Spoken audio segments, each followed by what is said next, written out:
Oi pessoal, tudo bom? Então, a gente vai estar gravando essa videoaulazinha como forma da gente estar finalizando, concluindo a nossa monitoria online.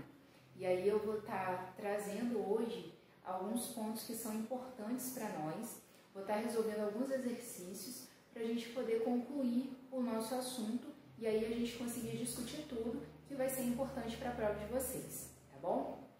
Então, para a gente poder começar a nossa aula, essa parte a gente vai estar falando um pouquinho lá das nossas funções inorgânicas. E aí, para a gente poder falar das funções inorgânicas, nós precisamos primeiramente saber reconhecer essas funções, tudo bem? Então, a gente vai começar aqui reconhecendo as nossas funções. Quando eu tenho uma fórmula química, como que eu consigo dizer qual é a função daquele meu composto? Então, das 4 funções inorgânicas que nós temos os óxidos, os ácidos, as bases e os sais. Como que eu consigo reconhecer um óxido? Bem, os óxidos, eles são o que nós chamamos de binários. O que é ser binário? Ele é sempre composto por 2 elementos, e um desses elementos tem que ser o oxigênio. E além disso, o oxigênio tem que ser o elemento mais eletronegativo. Então, por exemplo, se eu tenho aqui o CaO, aqui eu vou ter um composto na qual ele é formado por 2 elementos, que é o cálcio e o oxigênio. Um desses elementos é o oxigênio e, além disso, o oxigênio ele tem que ser o elemento mais eletronegativo, que é o que acontece aqui. Então, o CaO é um óxido. Agora, se eu tenho, por exemplo, o Na2O, vai atingir as mesmas regras. Ele é binário porque é composto por 2 elementos, um deles é o oxigênio e o oxigênio é o mais eletronegativo. Em qual caso que o oxigênio não vai ser eletronegativo? Eu vou ter que decorar quais que são mais ou menos eletronegativos que o oxigênio? Seguinte, lá na nossa escala de eletronegatividade, o oxigênio é o 2º elemento mais eletronegativo. O único cara que ganha o oxigênio é o flúor. Então, se o oxigênio ele estiver ligado, por exemplo, ao flúor, formando um óxido como esse, isso não vai ser um óxido. Porque apesar de ser binário, um dos elementos ser o oxigênio não é o mais eletronegativo. Quem é o mais eletronegativo nesse caso é o flúor. Então, justamente por conta disso, nesse caso eu não tenho óxido. Ou seja, eu só não vou ter óxido quando for binário e um deles for o oxigênio, se o oxigênio estiver ligado ao flúor. Fora disso, com qualquer outro elemento, a gente vai ter a formação de um óxido, tá bom? Então, nós temos inúmeros outros óxidos que vai ter essa conformação.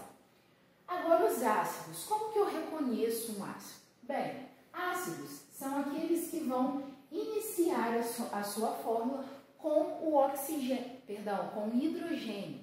Então, todo composto que inicia sua fórmula com hidrogênio, ele é considerado um ácido, tá? Então, por exemplo, HCl, H2SO4,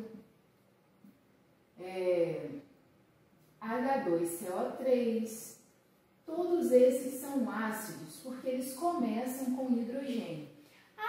Mas e a água? A água também é um ácido? Vamos lá. A água, assim é a fórmula da água. Ela é formada por 2 elementos, um deles é o oxigênio e o hidrogênio não é o flúor. Então se o oxigênio está ligado a um outro elemento que não é o flúor, então a água poderia ser um óxido. Sim, poderia. Mas aí a água também começa com hidrogênio. Então o que é a água? A água é um ácido, porque começa com hidrogênio, ou a água é um óxido? Bem, de acordo com a regrinha, a água iria se enquadrar nas duas, sendo ácido ou sendo óxido. Mas devido às propriedades que a água tem, ela acabou sendo inserida no grande grupo dos óxidos, tá bom? Então a água ela vai ser classificada como óxido, apesar de começar com hidrogênio, tá bom? Agora as nossas bases. Quem são elas? As bases vão ser aquelas que vão terminar a sua fórmula com OH, que nós chamamos de hidroxila. Então, se eu tenho, por exemplo, o NaOH, é uma base, porque termina com OH. Se eu tenho o Ca, OH2 também é uma base, termina com OH. AL, OH3 também é uma base, porque termina com OH. Tranquilo? E agora, por fim, os nossos sais. Como que eu vou identificar os nossos sais? Bem, os sais é por eliminatório. Eu vou olhar, se não for binário e um desses elementos ser um oxigênio, não é óxido. Se não começar com hidrogênio, não é ácido. Se não terminar com OH, não é base. Então, só vai me restar ser um sal. Então, por exemplo, CaCO3 é um sal. Na2SO4 é um sal. NaCl é um sal, o nosso sal de cozinha. E assim sucessivamente. Caras como esse aqui não se enquadram em nenhuma das 3 regras que a gente falou. Isso é importante para a gente reconhecer quais são as nossas funções. Agora, a gente vai se deter aos nossos óxidos.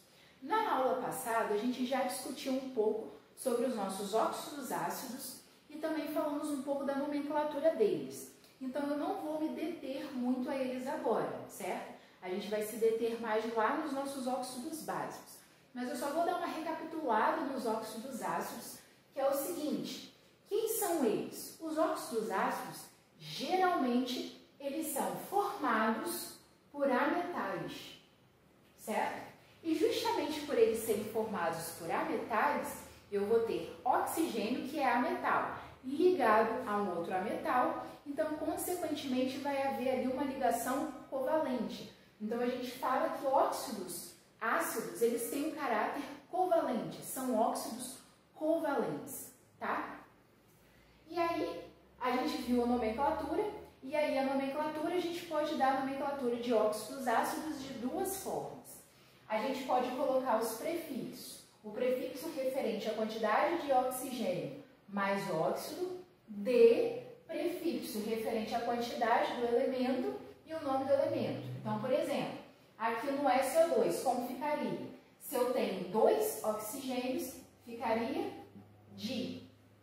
Mais óxido, então, dióxido. De enxofre. Eu só tenho um enxofre.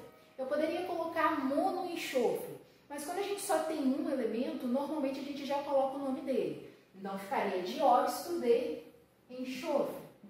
Essa seria uma opção para a gente poder dar a nomenclatura. Mas nós temos uma segunda nomenclatura que leva o nome de anidrido. E aí a gente tem que relembrar uma coisa.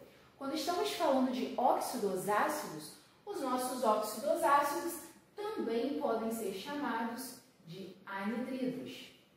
É a mesma coisa, tá? E aí, como que ficaria? Anidrido, o quê?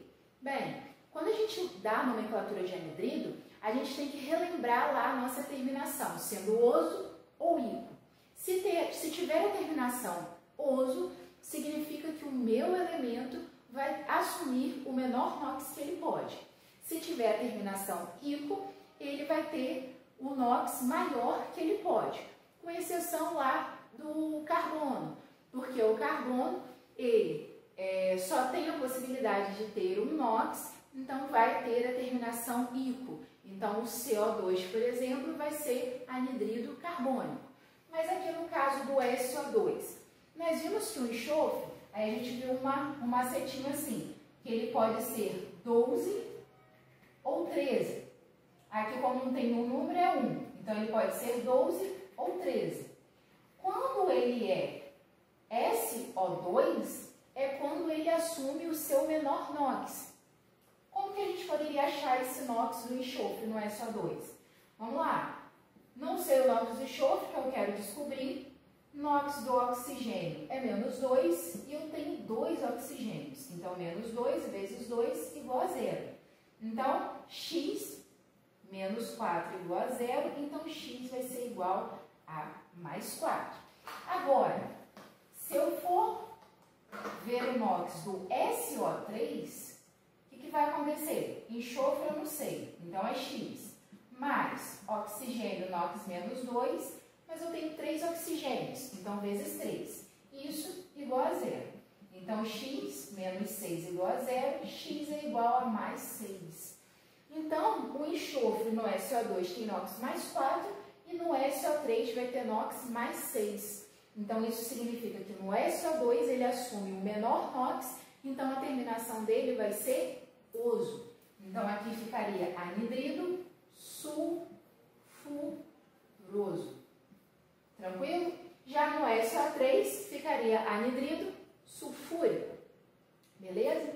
Mas aí o que acontece? Vou trazer aqui uma observação para a gente. Porque quando a gente fala de óxido ácido, a gente viu que geralmente é ligado a um ametal. Mas por que geralmente? Porque existem óxidos ácidos que podem estar ligados a metais. E aí eu vou estar ressaltando dois desses óxidos, que é o CrO3 e o Mn2O7, que é o óxido formado por cromo e por manganês. Apesar deles estarem ligados a metal, apesar do oxigênio estar ligado ao metal, eu formo aí um óxido ácido. Então, quando eu der a nomenclatura desses óxidos, eu tenho que dar a nomenclatura de acordo com a nomenclatura dos óxidos ácidos, certo? E aí, como que isso aqui ficaria? Seguinte, CrO3, eu poderia dizer que é o trióxido. Por quê? Porque eu tenho 3 oxigênios, então trióxido de cromo. Enquanto aqui, como que ficaria? 7 oxigênios, então vai ser heptóxido de... Tenho 2 manganês, então vai ficar de manganês. Então, atenção a esses caras. Apesar do oxigênio estar ligado ao metal, eles são óxidos ácidos, então eu tenho que dar a nomenclatura de acordo com o óxido ácido. Agora nós vamos falar um pouquinho dos nossos óxidos básicos. Os óxidos básicos, diferente dos óxidos ácidos, eles agora são geralmente formados por metais com NOx mais 1 e mais 2. Então, se esses óxidos básicos são formados geralmente por esses metais com NOx mais 1 e mais 2, aonde que estão esses metais lá na tabela periódica? Bem, se tem o NOx mais 1, são os caras lá da família 1A, e se tem NOx mais 2, são os caras da família 2A. Ou seja, os metais da família 1A e 2A, quando formam óxidos, eles serão óxidos básicos, tá bom? E aí, como que fica a nomenclatura desses óxidos? A nomenclatura desses óxidos, diferente dos óxidos ácidos, que eu preciso colocar prefixos, aqui não. Aqui basta eu colocar óxido de e o nome do elemento. Então, aqui, por exemplo, que eu tenho o Na2O, o Na2O, quem vai ser? Vai ser o óxido de sódio. Como que eu cheguei à conclusão que esse cara é um óxido básico? Porque eu tenho um composto binário, um deles é o oxigênio, e o metal ligado ao oxigênio é da família 1A, que é o sódio. Então, é um óxido básico. Enquanto aqui eu tenho oxigênio ligado ao metal da família 2A, então também vai ser um óxido básico. Então, a nomenclatura desse cara vai ficar óxido de magnésio. Beleza? E aí, a gente vai fazer uma ressalva para os metais com NOx variável. A gente vai trazer aqui o ferro e o cobre. Existem outros metais com NOx variável, mas nós vamos estar nos atentando a esses dois caras. E aí o que vai acontecer? A gente vai ter aquele mesmo raciocínio de que quando for o menor NOx, vai ser com a terminação oso. Quando for o maior NOx, vai ser a terminação IO. E aí eu tenho ferro, que pode ser FeO e Fe2O3. Se ele for FeO, como que eu vou encontrar o NOx? Vamos lá. Ferro que eu quero saber, oxigênio menos 2 igual a 0. Então, X menos 2 igual a 0. Então, X caso, o ferro vai ter o NOx mais 2. Agora, se o ferro for Fe2O3, vai ficar o seguinte, Fe2O3.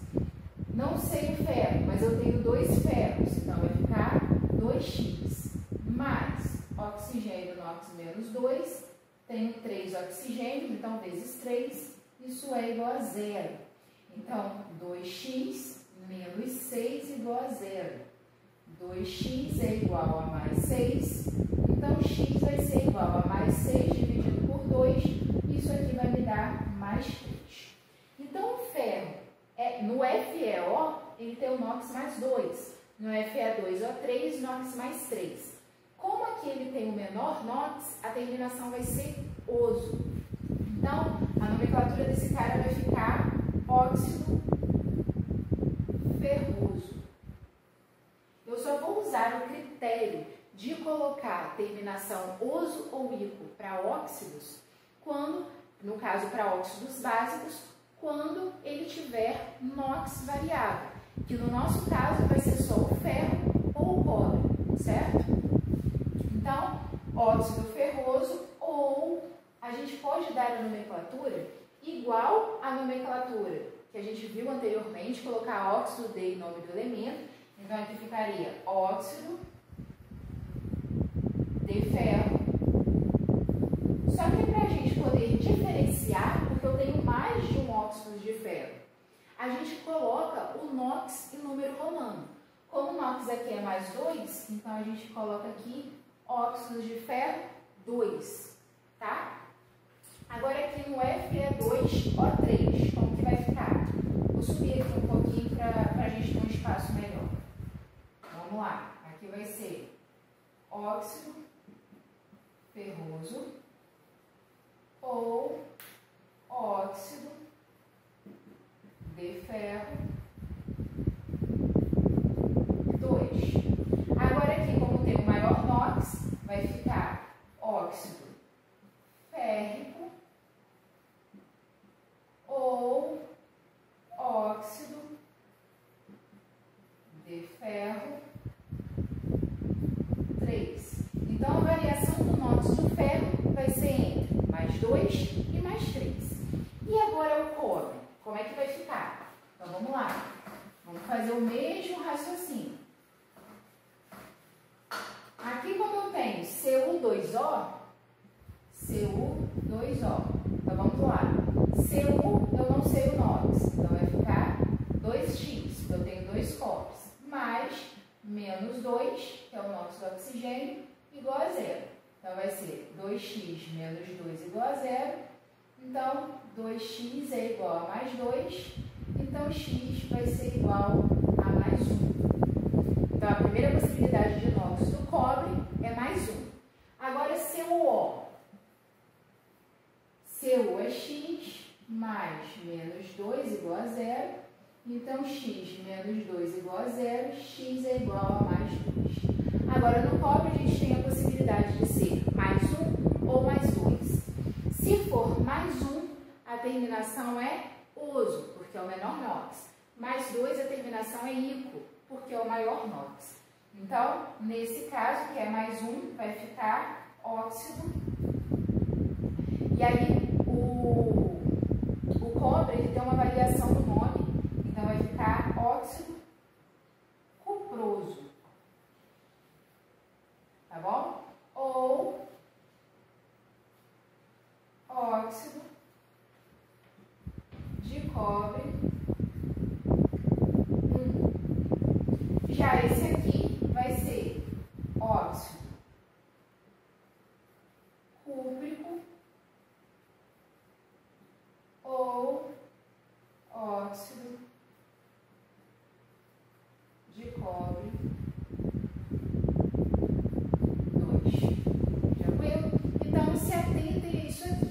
Se for ferro ou cobre, a gente vai ter que dar a nomenclatura ou colocando o número romano ou colocando a terminação oso ou ico, de acordo com o NOx. Agora, vamos nos atentar a uma coisa. Quando nós temos óxidos ácidos, quando eles são colocados frente à água, reagem com a água, nós formamos os nossos ácidos. E aí, quando é um óxido ácido que forma o ácido, a gente ainda vai formar um ácido do tipo oxiácido. Como assim um ácido do tipo oxiácido? Já falamos isso na outra aula, mas relembrando, os nossos ácidos eles podem ser hidrácidos ou oxiácidos. Hidrácidos são aqueles que não possuem oxigênio na sua forma. Então, por exemplo, se eu tenho HCl, começa com hidrogênio, é um ácido, mas não tem oxigênio na sua fórmula, então é um ácido do tipo hidrácido. Agora, se eu tenho o H2CO3, que é o ácido carbônico, aqui também é um ácido, começa com hidrogênio, mas tem a presença do oxigênio, então vai ser um ácido do tipo oxiácido. Os ácidos que são formados a partir de óxidos ácidos são do tipo oxiácido. Tranquilo? Agora, quando nós temos óxidos básicos, quando eles são colocados frente à água, nós formamos as nossas bases. Beleza? Uma outra atenção que precisamos ter é o seguinte: até agora, nós vimos a nomenclatura dos nossos óxidos, tanto ácidos quanto básicos, mas nós tínhamos a fórmula e estávamos dando nome. Agora, se eu tiver um nome, eu sou capaz de formar a fórmula? Vamos lá ter uma atenção nisso aí. Primeira coisa, quando eu tenho a minha nomenclatura, eu preciso saber identificar se eu estou falando de um óxido ácido ou de um óxido básico, certo? Isso aí pode ser que seja interessante para a gente quando a gente olha a nomenclatura. Quando eu olho essa nomenclatura, óxido de lítio. Qual é a nomenclatura que eu não preciso de prefixo? São de óxidos básicos. Então, eu sei que óxido de lítio vai ser um óxido básico, porque não tem prefixo nenhum. Óxidos de cálcio, mesma coisa. Ambos os óxidos daqui são óxidos básicos. Agora, aqui eu tenho trióxido de dicloro. Já se é o trióxido de dicloro, nós temos essa presença dos prefixos. E isso é característica de nomenclatura dos óxidos ácidos. Mesma coisa aqui no pentóxido de difósforo. Então, ambos aqui são óxidos ácidos. E aí, como que vai ficar a forma? Vamos começar pelos nossos óxidos ácidos. Fazer a forma dos óxidos ácidos é mais fácil devido ao prefixo. Porque se é trióxido de dicloro, eu sei que eu tenho 2 cloros e 3 oxigênios. O oxigênio ele sempre vem no fim da fórmula. Então, o cloro ele vai vir antes. Então, se é dicloro, eu vou ter 2 cloros. De tri, e é um trióxido, então vai ser 3 oxigênios, ficando Cl2O3. Agora aqui eu tenho pentóxido de difósforo. Pentóxido, 5 oxigênios. Difósforo, 2 fósforos. Então vai ficar P2O5. Então aí é mais tranquilo, porque aí devido ao prefixo eu já sei a quantidade. Agora, quando eu não tenho prefixo, como que eu vou montar essa fórmula? Seguinte, óxido de lítio. Eu sei que os elementos presentes ali é o oxigênio e o lítio. Oxigênio sempre no final da fórmula. Então, o lítio vai vir antes. Depois que a gente coloca, aí agora segue essa linha de raciocínio comigo. Depois que a gente coloca os nossos elementos, nós vamos pegar e colocar o NOx deles, tá bom? O lítio está na família 1A, NOx mais 1. O oxigênio, NOx menos 2. Aí aqui a gente vai aplicar aquela regrinha do cruzamento. A gente vai cruzar os nossos NOx para a gente poder achar o índice dos nossos elementos. Então aqui eu vou cruzar 1. A carga não é cruzada. Quando eu cruzo para baixo, a carga não vai, só vai o número. Então 1 vai vir para cá e o 2 vai vir para cá. Então, no final, eu vou ter L2O. Como é um aqui, eu não preciso colocar ele, tá bom?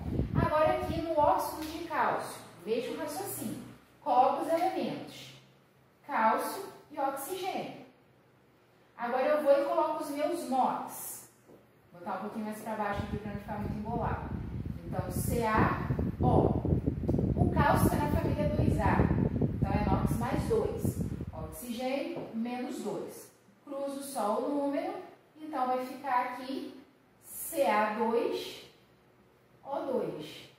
Quando eu tenho o mesmo índice aqui embaixo, né, eu posso simplificar esses índices. Se eu dividir ambos os índices por 2, vai ter CaO. Tranquilo? Então é importante a gente fazer esse raciocínio ao contrário. Se eu tiver o nome, assim que eu vou dar a fórmula. Nos óxidos ácidos, mais tranquilo. Nos óxidos básicos, atenção no NOx. Bem, agora que a gente fez, né, essa revisão teórica de alguns pontos importantes, eu vou começar a resolver algumas questões e em cima dessas questões eu vou estar trazendo outros pontos importantes teóricos também e aí a gente vai discutir isso em cima da resolução da questão, tá bom? Algumas questões vai ser para a gente fixar, outras vai ser para fixar e abordar outras partes que também são importantes, tá bom? Com isso, eu vou pedir que vocês peguem o livro de vocês, porque aí a gente vai começar a trabalhar agora em cima das questões que estão lá no livro, tá? Então, eu peço que vocês coloquem lá na página 403, na questão 7. Página 403, questão 7. Então, vamos lá. Fala assim pra gente. Essa questão tem toda uma introdução lá e tudo mais, que eu não vou ler tudo, o texto todo. Vamos lá na parte mais importante pra gente, que fala assim, começa a falar assim, um tópico com o qual o governo federal terá muito trabalho será quanto à emissão de gases poluentes, tais como o anidrido sulfúrico e o sulfuroso, que geram, ao reagir com a umidade do ar, o ácido sulfúrico. As fórmulas desses dois gases poluentes são respectivamente. Então, está pedindo a gente, para a gente dar a fórmula. Vamos lá, página 403, questão 7. Está pedindo para a gente dar a fórmula do anidrido sulfuroso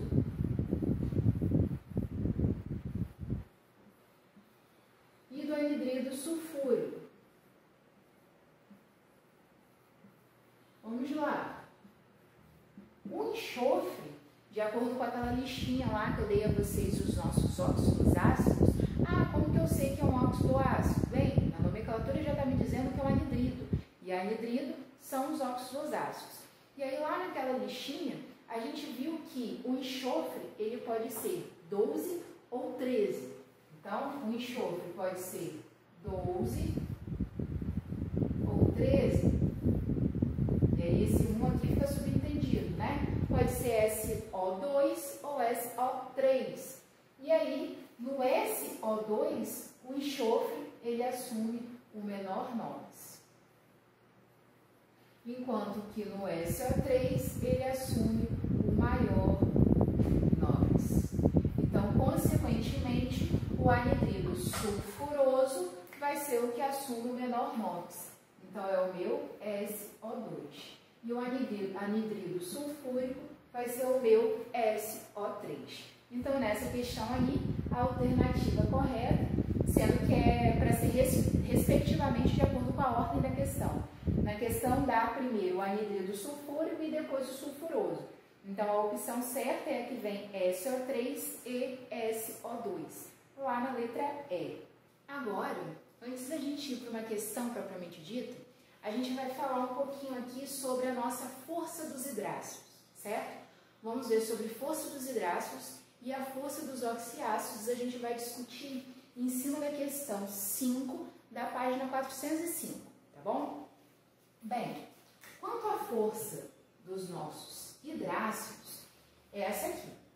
Os nossos hidrácidos fortes são aqueles formados por cloro, bromo ou iodo. Então, acetinho, Clube Brasileiro Invicto. Então, o Clube Brasileiro Invicto é forte, beleza? Então, os ácidos HCl, HBr, HI são ácidos fortes. O HF, ele já é moderado e os demais hidrácidos, eles são considerados fracos. Em relação à força dos nossos oxiácidos, como que eu vou saber se um oxiácido é forte, moderado ou fraco? Nós temos duas formas da gente poder determinar a força de um oxiácido. A primeira é da seguinte maneira: eu vou pegar e vou subtrair a quantidade de oxigênio pela quantidade de hidrogênio. E aí eu vou ter esse número N, que é o valor dessa subtração, o resultado dessa subtração. E aí, se N for igual ou maior que 2, eu considero o meu ácido forte. Se N for igual a 1, eu considero o meu ácido moderado. E se N for igual a 0, eu vou considerar o meu ácido fraco, tá? E aí, vamos pegar o exemplo aqui do H2CO3. H2CO3, eu iria fazer que N vai ser igual. Se eu tenho 3 oxigênios, então quantidade de oxigênio menos 2 hidrogênios. Então, 3 menos 2 igual a 1. Então, teoricamente, no H2CO3, N é igual a 1, então ele seria moderado. Mas atenção nesse cara. O H2CO3, ele vai seguir uma exceção à regra. E aí, apesar do N dele ser igual a 1, o H2CO3, ele é fraco. Tá bom? E aí a gente vai praticar um pouquinho mais isso. Agora também eu posso determinar a força do meu oxiácido em cima do grau de ionização dele. O quanto aquele meu ácido ioniza. Quanto mais o meu ácido ioniza, mais forte ele é. Tá bom? E aí, como que eu acho esse grau de ionização? Eu vou dividir a quantidade de moléculas que foram ionizadas pela quantidade de moléculas que eu tinha inicialmente, que foram ali dissolvidas no meio. E vou multiplicar essa divisão por 100, para eu poder ter o resultado em porcentagem, tá bom? E aí, se o meu grau de ionização for maior ou igual a 50%, o meu ácido é considerado forte. Agora, se o meu grau de ionização for entre 5% e 50%, ele é considerado moderado.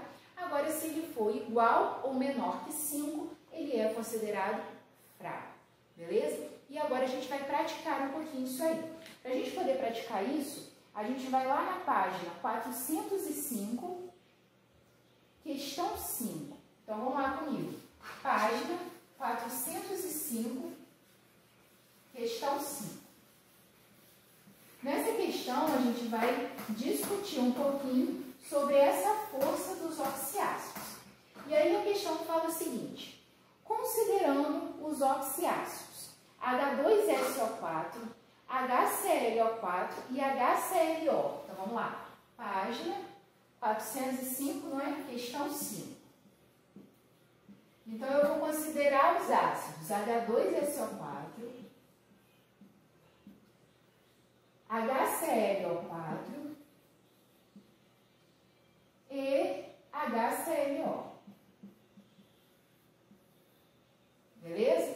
E aí, considerando esses ácidos, podemos dizer que a ordem correta quanto à força decrescente de ionização é. Então, eu quero saber a ordem decrescente da força desses meus ácidos. E aí, como é que vai ficar? Vamos lá. H2SO4. Vou subtrair quantidade de oxigênio pela de hidrogênio. Então, vai ficar 4 menos 2. Isso aqui vai me dar igual a 2. HClO4. Então, vai ser 4 menos 1. Isso aqui vai ser igual a 3. E HClO, isso aqui vai ser 1 menos 1 igual a 0. E aí eu tenho um cara que o N é igual a 0. Se o N é igual a 0, eu já sei que ele é fraco. Ordem decrescente é do maior para o menor, não é isso? Então, esse cara eu já sei que ele é fraco. Agora, quando o meu N ele é maior ou igual a 2, ele vai ser forte. Então, a gente vai ter dois ácidos aqui com o caráter forte. E aí, quem vai ser mais forte que quem? Quanto maior for o meu N, mais forte é o meu ácido. Apesar desses dois caras apresentarem um caráter forte, serem ácidos fortes, o HClO4 ele vai ser mais forte que o H2SO4, porque ele apresentou um N maior, tranquilo? Então, ambos vão ser fortes, mas o HClO4 vai ser mais forte. Então, como é para a gente dar uma ordem decrescente, do maior para o menor, o maior vai ser o HClO4 vai ser maior que o H2SO4, que é maior que o HClO. Então, a alternativa correta nessa questão vai ser a letra B. HClO4, H2SO4, HClO. Agora, para a gente poder praticar um pouquinho sobre o grau de ionização, a gente vai resolver essa questão aqui, que não está no livro de vocês, mas só para a gente dar uma praticada, tá bom? A questão fala o seguinte: o ácido acético é um ácido que apresenta baixo grau de ionização. De cada 1000 moléculas dissolvidas em água, apenas 13 sofrem ionização. Calcule o grau de ionização e classifique-o quanto à sua força. E aí o grau de ionização ele é calculado pelas moléculas que são ionizadas, então moléculas ionizadas dividido pelas moléculas que são colocadas inicialmente, vezes 100. Então, aqui ficaria, as moléculas que foram ionizadas, fala assim, de cada 1000 moléculas dissolvidas, ou seja, a cada 1000 moléculas que eu coloquei inicialmente se dissolveram em água, apenas 13 sofrem ionização. Então, só 13 foram ionizadas. Então, foram 13 moléculas ionizadas e 1000 moléculas colocadas inicialmente. Isso vezes 100. Então, 13 dividido por 1000, vou voltar a vírgula aqui 3 casas, não é? Então, vai ficar 0,013 vezes 100. Então, agora eu vou voltar 2 casas. Então, vai ficar igual a 1,3%. 1,3% é menor que 5% de ionização. E quando um ácido apresenta um grau de ionização menor que 5%, a gente vai classificar ele como um ácido fraco. Tranquilo? E aí, confirma a informação que já está lá no nosso enunciado, que o ácido acético é um ácido que apresenta baixo grau de ionização. E realmente, ele possui um grau de ionização bem baixo, sendo um ácido fraco. Agora nós vamos discutir um pouquinho sobre algumas propriedades importantes das nossas bases, tá bom? E a gente vai fazer isso em cima de algumas questões. Nós vamos começar lá pela questão 5 da página 386. Então, questão 5 da página 386. Seguinte, as nossas bases, nós vimos que são aquelas que terminam a sua fórmula com OH. E aí, como que fica a nomenclatura das nossas bases? Simplesmente, a nomenclatura das nossas bases vai ser hidróxido de mais nome do elemento. E aí, se eu tenho, por exemplo, NaOH, vai ser hidróxido de sódio. E aí, a gente vai ter que se atentar nas bases lá na mesma questão dos óxidos básicos, quando nós temos aqueles metais com NOx variável, que é o ferro e o cobre. Da mesma forma que lá nos óxidos a gente tem que colocar, por exemplo, óxido de cobre 1, aqui quando a gente tem uma base na qual o cobre tem a NOx 1, a gente também tem que colocar hidróxido de cobre 1, certo? O raciocínio é o mesmo, tá bom? E aí, se eu tiver o nome e tiver que dar a fórmula, mesmo raciocínio dos nossos óxidos básicos. Por exemplo, se eu tenho hidróxido de cálcio, como que eu vou montar essa fórmula? Hidróxido de cálcio. Se é hidróxido, é uma base. Toda base termina com OH. E o cálcio vai vir primeiro. E aí é o seguinte, da mesma maneira eu vou colocar os NOx. E aí é importante que a gente saiba que o conjunto OH, a minha hidroxila, tem NOx-1. Então, toda ela tem NOx-1. E o cálcio está na família 2A, está no NOx mais 2.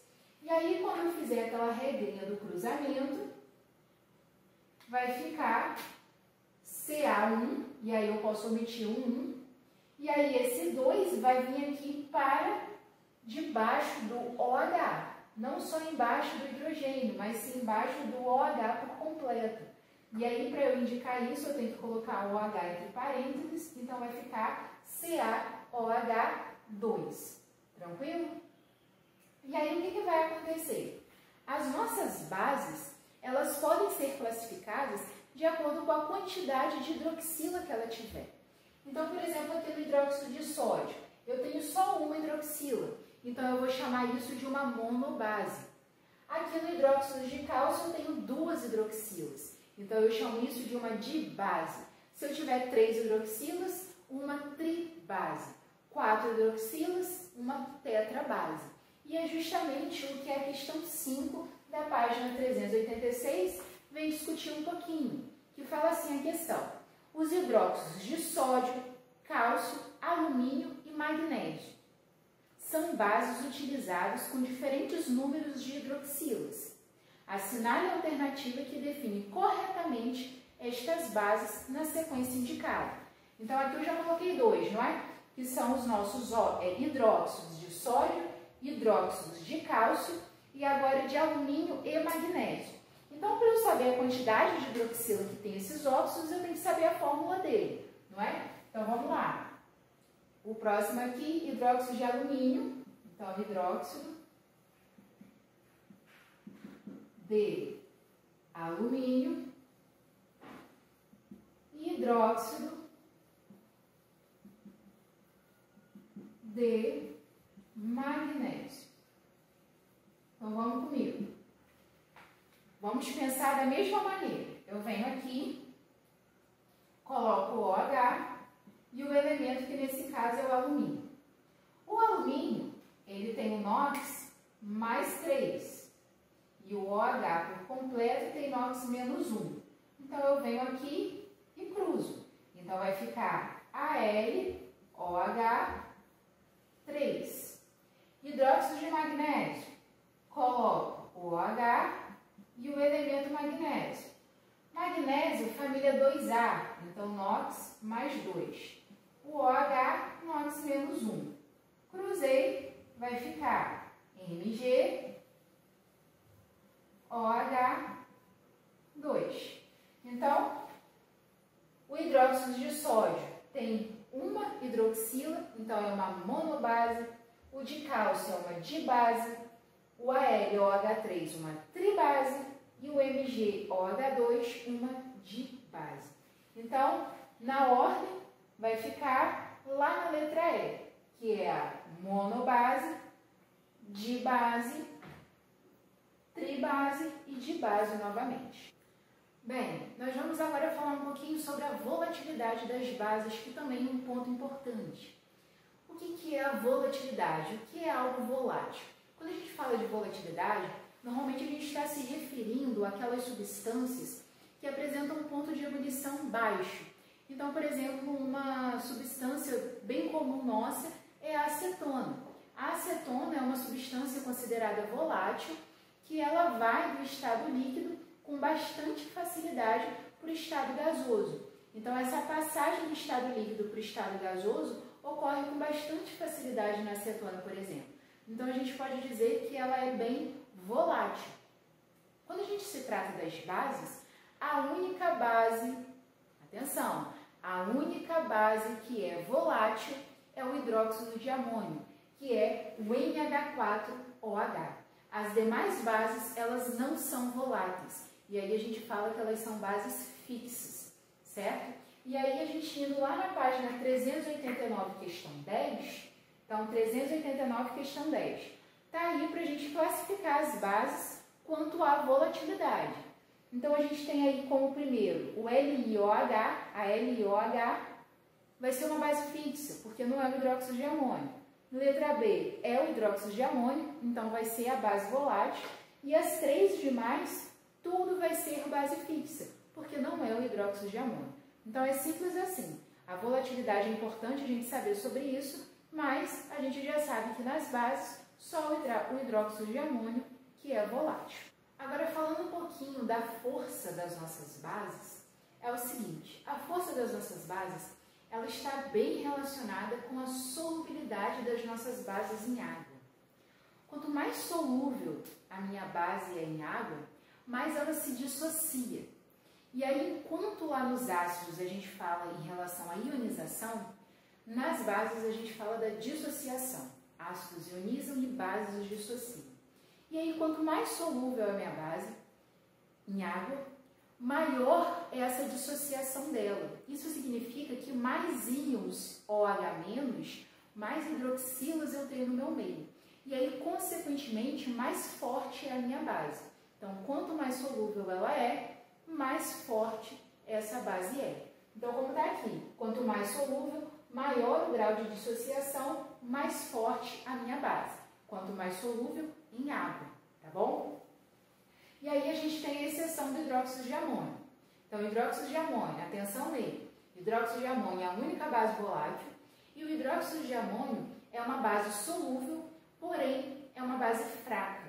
Então, em cima desse raciocínio, o hidróxido de amônio, por ser solúvel, deveria ser forte, mas na realidade, apesar de ser uma base solúvel, ela é fraca, tá bom? Então, quais vão ser as minhas bases fortes e quais vão ser as minhas bases fracas?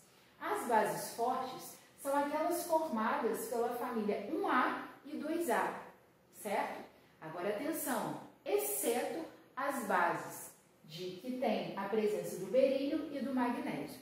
Bases com berílio e com magnésio não são bases fortes, apesar de estarem na família 2A, com berílio e com magnésio, a base ela é considerada fraca, tá bom? E além das bases com berílio e magnésio que são fracas, nós temos o hidróxido de amônio e as demais bases que não se enquadram aqui na família 1A e 2A.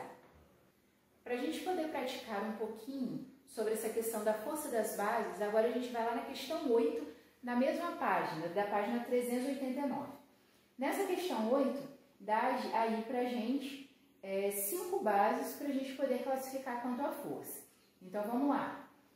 Na letra A, LiOH. O lítio está na família 1A. Então, se está na família 1A, vai ser uma base considerada forte. NH4OH é aquela base solúvel, mas que é fraca. Então, essa base aí é fraca. BaOH2. O bário está em qual família? O bário está na família 2A. Se o bário está na família 2A, ele é uma base forte. Agora o cálcio, lá na letra D. O cálcio também está na família 2A, então vai ser considerado uma base forte. E aí, na letra E, o ferro. O ferro não está na família 1A, não está na família 2A, o ferro não entra na exceção de berílio ou magnésio, o ferro não está lá, não é um hidróxido de amônio, então o ferro vai se enquadrar nas demais bases, então vai ser uma base fraca. Para irmos finalizando aí a nossa aula de revisão, né? Nós vamos falar um pouquinho sobre o processo de calagem. É um processo importante da gente saber e aí a gente depois vai fazer 2 questões para a gente praticar isso um pouquinho, tá bom? O que é essa calagem? A calagem é um processo que é bastante realizado no meio da agricultura, na qual é um processo que serve para neutralizar a acidez do solo, certo? E aí, como vem mostrado aqui, o processo de calagem neutraliza a acidez do solo e esse processo, para acontecer essa neutralização, pode ser utilizado ou o carbonato de cálcio, que é o nosso calcário, ou pode ser utilizado o óxido de cálcio, que é a cal virgem. Ambos reagentes, eles servem para neutralizar esse pH do solo devido à sua característica básica. Então, o solo, por estar ácido, ao ser colocado base nele, ele é neutralizado, ou seja, ácido com base, a gente consegue neutralizar, a gente realiza uma neutralização. Nessa reação, a gente forma, teoricamente, sal e água. E E aí a gente vai entender um pouquinho como acontece essa reação na calagem. Seguinte, a gente vai discutir a reação em cima da cal virgem, que é o óxido de cálcio, que é o que a gente está trabalhando, né? Que a gente trabalhou em relação aos óxidos. Então, o óxido de cálcio, que é um óxido básico, ao reagir com água, a gente viu que óxidos básicos, ao reagirem com água, forma base. Então, eu vou formar aqui uma base de cálcio. Então, como que eu vou montar a fórmula? Vou botar o cálcio e o OH. E aí eu coloco os NOx. O cálcio tem NOx mais 2. O OH tem NOx menos 1. E aí, quando eu cruzar, eu vou ter aqui o CaOH2.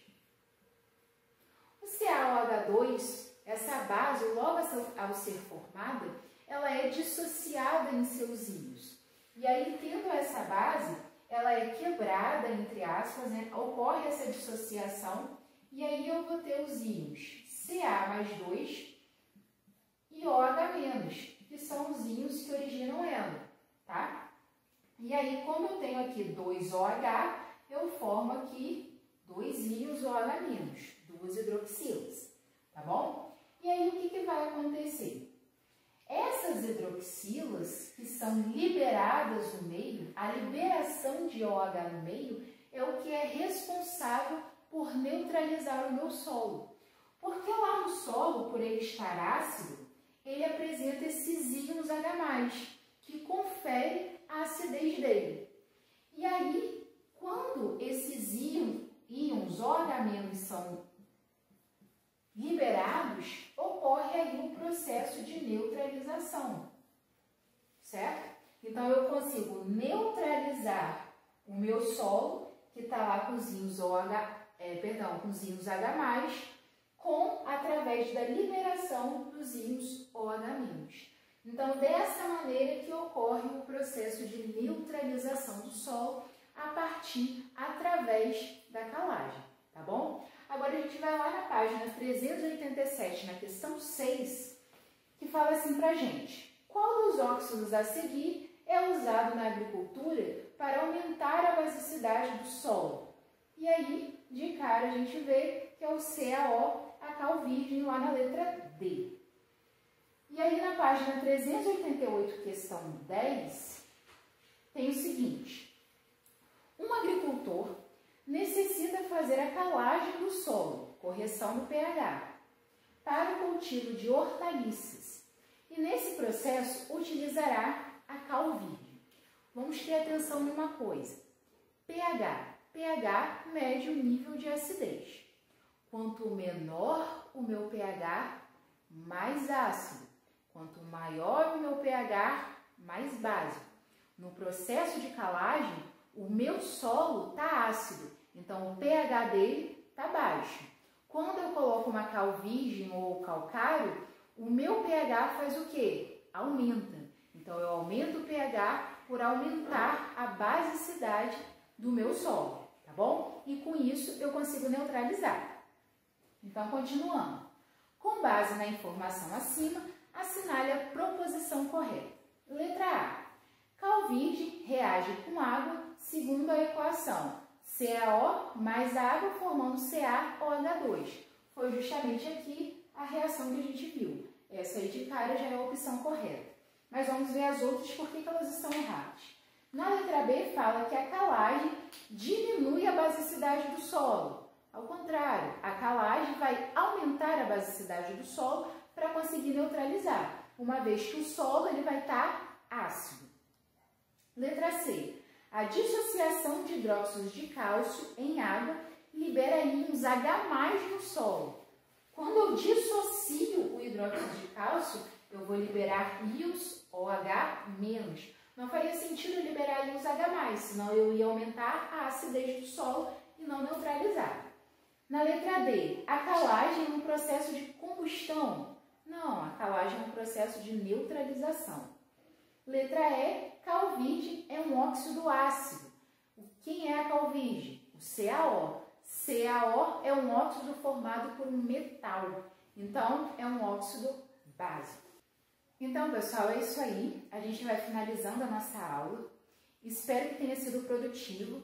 Trouxe aqui para vocês alguns pontos que são importantes. Discutimos exercícios. Qualquer dúvida que vocês tiverem, podem me mandar mensagem que a gente vai estar sanando essas dúvidas, tá bom? Um grande beijo para vocês e até a próxima.